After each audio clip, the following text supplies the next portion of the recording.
ദൈവതിരുനാമത്തിന് മഹത്വമുണ്ടാവട്ടെ. Bible reading പ്രോഗ്രാമിൽ സംബന്ധിക്കുന്ന ഏവർക്കും കർത്തൃനാമത്തിൽ സ്നേഹവന്ദനം. ആവർത്തന പുസ്തകം 28-ാം അധ്യായം. വളരെ ദീർഘമായ ഒരു അധ്യായമാണിത്. ഈ അധ്യായത്തിൻ്റെ ആദ്യത്തെ 14 വാക്യങ്ങളിൽ ദൈവത്തിൻ്റെ കൽപ്പനയനുസരിച്ച് ഇസ്രായേൽ ജനം ജീവിക്കുമെങ്കിൽ എത്രമാത്രം ദൈവം അവരെ അനുഗ്രഹിക്കുമെന്നുള്ള വലിയ വാഗ്ദത്തമാണ്. അവരുടെ കൃഷിയിലും അവരുടെ വ്യവസായത്തിലും അവരുടെ സന്തതി പരമ്പരകളിലും ശത്രുക്കളുടെ മുൻപാകെയും ദൈവം എത്രമാത്രം അവരെ സംരക്ഷിക്കും, അവരെ അനുഗ്രഹിക്കുമെന്നുള്ള വലിയ വാഗ്ദത്തം. ഭൂമിയിലുള്ള സകല ജാതികളും അവരെ ഭയക്കത്തക്കവണ്ണം, അവർക്ക് മറ്റ് ശത്രുക്കളില്ലാതാവത്തക്കവണ്ണം ദൈവം അവരെ സംരക്ഷിക്കുമെന്നുള്ള വലിയ വാഗ്ദത്തമാണ്.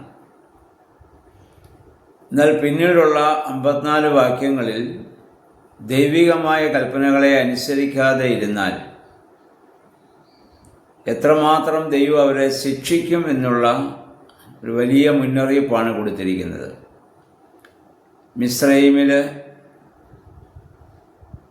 ഇവരെ പീഡിപ്പിച്ച ജനത്തിന് കൊടുത്തതായ ബാധകൾ മുഴുവൻ അതിനേക്കാൾ ശക്തമായ രീതിയിൽ ഇവർക്ക് നൽകുമെന്നും, അത്രമാത്രം ലോകത്തിൻ്റെ മുൻപാകെ അവരൊന്നുമല്ലാതെയാകുമെന്നും ദൈവം ഇവിടെ പറയുന്നു. ഈ വേദഭാഗം വായിക്കുമ്പോൾ നമുക്കൊരു വലിയ സംശയമുണ്ടാകാം. ദൈവം സ്നേഹമെന്നല്ലേ എല്ലാവരും പറയുന്നത്? പിന്നെ എന്തുകൊണ്ടാണ് ഇത്രമാത്രം കഠിനമായൊരു ജനത്തെ ശിക്ഷിക്കും എന്ന് ദൈവം പറയുന്നതിൻ്റെ അർത്ഥം എന്താണ്? സ്നേഹമാണെങ്കിൽ അങ്ങനെ ചെയ്യുമോ? നമ്മളിവിടെ മനസ്സിലാക്കണം, പഴയ നിയമകാലം, ന്യായപ്രമാണ കാലം എന്ന് പറയുന്നത് ശിശുതുല്യമായ ഒരു ജീവിതമാണ്. ശിശുക്കളെ എങ്ങനെയാണ് നമ്മൾ വളർത്തുന്നത്? സ്നേഹിച്ചും ലാളിച്ചും അവർക്ക് വേണ്ടത് അത് നൽകിയും അതേസമയം തെറ്റ് ചെയ്യുമ്പോൾ ശിക്ഷിച്ചുമാണ്. കാരണം ഒരു ശിശുവിന് ഏതാണ് ശരി ഏതാണ് തെറ്റെന്ന് വ്യക്തമായി അറിഞ്ഞുകൂടാ. അപ്പോൾ ഓരോ ചെറിയ കാര്യങ്ങളിൽ പോലും നമ്മൾ ശാസിച്ചും ശിക്ഷിച്ചും കുഞ്ഞുങ്ങളെ വളർത്താൻ നമ്മൾ ശ്രമിക്കുന്നു. ഇതാണ് പഴയ നിയമകാലം. എന്നാൽ പുതിയ നിയമകാലമെന്ന് പറയുന്നത് മുതിർന്ന ശേഷമുള്ള അനുഭവമാണ്. മുതിർന്ന ശേഷം നമ്മൾ മക്കളെ ശിക്ഷിക്കുകയോ ശാസിക്കുകയോ ചെയ്യുന്നതിന് പകരം അവരെ സ്നേഹിക്കുകയും സ്നേഹത്തിൻ്റെ ഉപദേശങ്ങൾ അവർക്ക് നൽകുകയുമാണ് ചെയ്യുക. അപ്പോൾ യേശുക്രിസ്തു വന്നതിന് ശേഷമുള്ളത് പുതിയ നിയമ കാലമാണ്. വളർന്ന സമൂഹത്തിൻ്റെ പ്രതീകമാണത്. അതുകൊണ്ടാണ് യോഹന്നാൻ്റെ സുവിശേഷം 14-ാം അധ്യായം 15-ാം വാക്യത്തിൽ നമ്മുടെ കർത്താവ് പറഞ്ഞു, നിങ്ങൾ എന്നെ സ്നേഹിക്കുന്നുവെങ്കിൽ എൻ്റെ കൽപ്പനകളെ നിങ്ങൾ പാലിക്കും. അപ്പോൾ പുതിയ നിയമത്തിൽ ദൈവത്തിൻ്റെ കൽപ്പനകളെ നമ്മൾ പാലിക്കുന്നത് ഭയപ്പെട്ടിട്ടല്ല, ദൈവത്തോടുള്ള സ്നേഹത്തെ പ്രതിയാണ്. അങ്ങനെയായിരിക്കണം. അതുകൊണ്ടാണ് റോമർ ലേഖനം 8-ാം അധ്യായം അതിൻ്റെ 15-ാം വാക്യത്തിൽ പൗലോസ്ലീഹ പറഞ്ഞ്, പിന്നെയും ഭയപ്പെടേണ്ടതിന് ദാസ്യത്വത്തിൻ്റെ ആത്മാവിനെ അല്ല, അബ്ബാ പിതാവേ എന്ന് വിളിക്കുവാനുള്ള പുത്രത്വത്തിൻ്റെ ആത്മാവിനെ നമുക്ക് നൽകിയെന്ന് പറയുന്നത് കൊണ്ടാണ്. പുതിയ നിയമത്തിൽ ദൈവത്തിൻ്റെ സ്നേഹം വെളിപ്പെടുത്തുവാൻ നമ്മുടെ കർത്താവ് പറഞ്ഞ ഉപമ ധൂർത്തപുത്രൻ്റെ ഉപമയാണ്.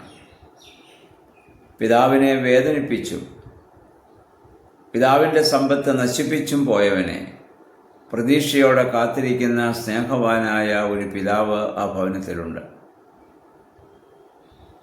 ആ പിതാവിന് വേണമെങ്കിൽ അവൻ ചോദിച്ചപ്പോൾ അത് കൊടുക്കാതെ ഇരിക്കാമായിരുന്നു. അവൻ്റെ സമ്പത്ത്, അവൻ്റെ ഓഹരി കൊടുക്കാതിരിക്കാമായിരുന്നു. പക്ഷെ പിതാവ് അത് ചെയ്തില്ല, കൊടുത്തു. കാരണം അവൻ മുതിർന്നവനാണ്. ഒരു ശിശുവാണ് ചോദിക്കുന്നതെങ്കിൽ അപ്പൻ അങ്ങനെ അവന് അത് ഒരിക്കലും അത് നൽകുകയില്ല. കാരണം അവനതിനെപ്പറ്റി അറിവില്ലാത്തതുകൊണ്ട്. ഈ മകൻ മുതിർന്നവനാണ്, അവൻ്റെ അവകാശം ചോദിച്ചപ്പോൾ അപ്പൻ കൊടുത്തത് കൊണ്ടാണ്. പക്ഷേ അവനതെല്ലാം നശിപ്പിക്കുമ്പോൾ അവനെ പ്രതീക്ഷിച്ച് ദീർഘക്ഷമയോടെ കാത്തിരിക്കുന്ന ഒരു സ്നേഹത്തെ ആ ഭവനത്തിൽ നമ്മൾ കാണുന്നു. ഇതാണ് ഇപ്പോഴുള്ള അനുഭവം. ഞാനും നിങ്ങളും ദൈവം ഒരുപാട് ദാനങ്ങളെ നമുക്ക് നൽകുന്നു. നമ്മളത് എല്ലാം ദൂർത്തടിച്ച് നമ്മൾ നശിപ്പിച്ച്, അല്ലെങ്കിൽ പാപത്തിൽ വീണ് പന്നിയോടൊപ്പം ആ പന്നിയുടെ അവസ്ഥയിലേക്ക് നമ്മൾ തരം താഴുമ്പോഴും നമ്മളെ പ്രതീക്ഷയോടെ കാത്തിരിക്കുന്ന ഒരു പിതാവ് നമുക്കുണ്ട്. ആ പിതാവിനോടുള്ള സ്നേഹത്തെ പ്രതിയാണ് പാപത്തിൽ നിന്നും നിന്ദ്യമായ കാര്യങ്ങളിൽ നിന്നും നമ്മൾ ഒഴിഞ്ഞു നിൽക്കേണ്ടത്. അപ്പോൾ നമ്മളിന്ന് പ്രാർത്ഥിക്കുകയും ആരാധിക്കുകയും വേദപുസ്തകം വായിക്കുകയും ധ്യാനിക്കുകയും ഒക്കെ ചെയ്യുന്നത് എന്തിനാണ്? എന്തെങ്കിലും കിട്ടാൻ വേണ്ടിയാണെങ്കിൽ ഇപ്പോഴും പഴയ ഉടമ്പടിയുടെ ആത്മാവിലാണ് നമ്മൾ ജീവിക്കുന്നത്.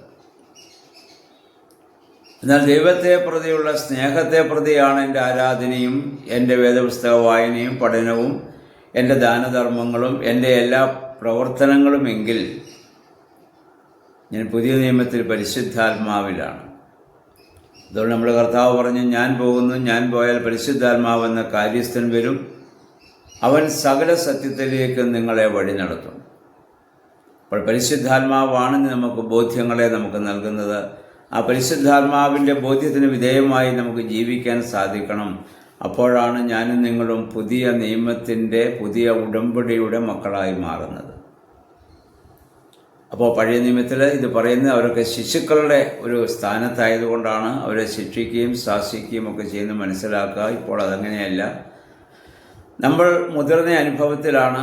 അതുകൊണ്ട് ആ സ്നേഹത്തെ പ്രതി ദൈവത്തെ അനുസരിക്കുവാനും ദൈവത്തോട് ചേർന്ന് നിൽക്കുവാനും നമുക്കിടയാകണം. ദൈവമേ, പരിശുദ്ധാത്മാവേ, അതിന് ശക്തീകരിക്കണമെന്ന് നമുക്ക് പ്രാർത്ഥിക്കാം. ദൈവം അതിന് നമ്മെ സഹായിക്കുമാറാകട്ടെ.